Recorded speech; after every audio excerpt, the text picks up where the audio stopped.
I don't know whether to be happy or sad that we're halfway through the season, so congratulations, I'm sorry. Welcome to the heart of the stories we tell. My name is Rob, and tonight I will be reviewing Episode 6, Season 2, Whiskey Lullaby. Just love that name, I'm gonna keep saying it, Whiskey Lullaby. Like I said, this is halfway through the season, and I'm really enjoying the hell out of it so far. This was a good episode, once again answering some questions, closing up some plot holes, while still moving us forward. Now, the way they moved forward, that one plot thread was interesting. But for now, what I want to say is that this kind of reminded me of some other things. And of course, Rip Van Winkle is the top of them. But there was this TV show called Flash Forward where everyone got a brief look at their own future, and this book series called Left Behind. Don't watch the movie, although the books aren't too bad. And both of them had the whole concept of what happens when people go missing spontaneously, either falling asleep or, in the case of Left Behind, being raptured. And as such, both of them dealt with the aftermath of similar things to what we saw tonight. But the speed in which they moved along the plot, specifically of what's going on with Wynonna being pregnant, makes me wonder if maybe the actress was just pregnant and they had to do something like this just to handle the situation because she was going to be pregnant. If anyone knows for sure, leave me a comment down below and let me know.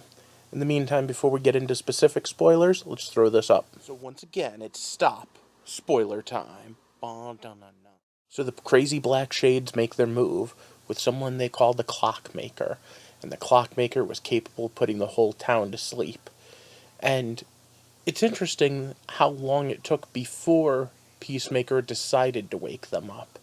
Or maybe it was the fact that they needed to wait for the guy that was causing it, this Clockmaker, to get to the point where he couldn't hold Peacemaker off.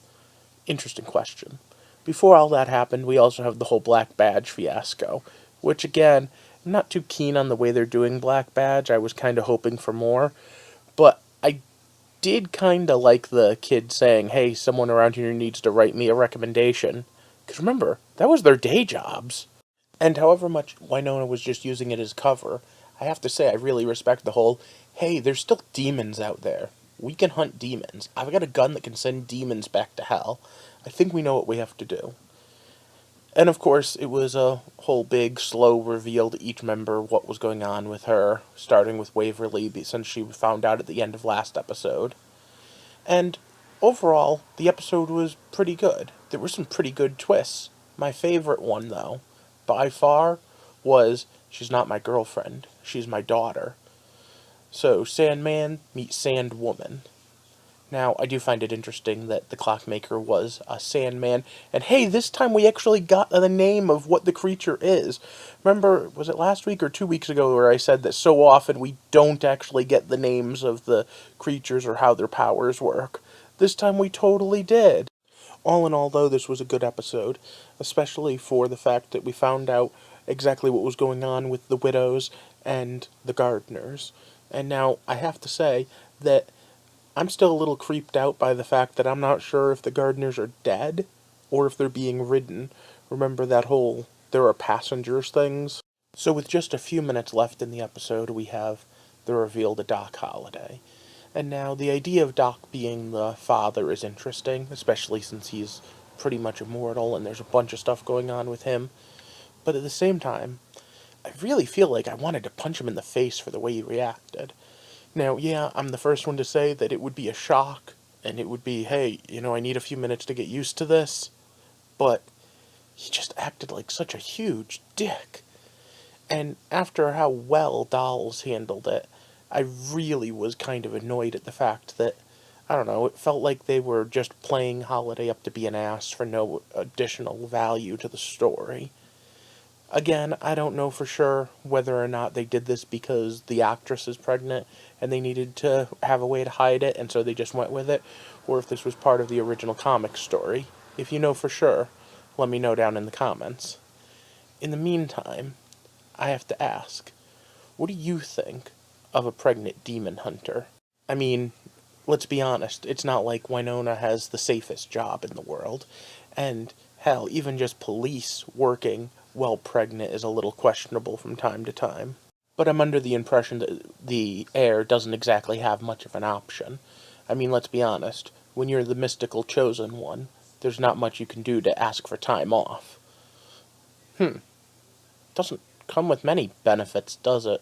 Alright, either way, I also want to bring up that next week I won't be able to review the show as usual because I'll be at NeCon again, the writers' conference that I went to last year.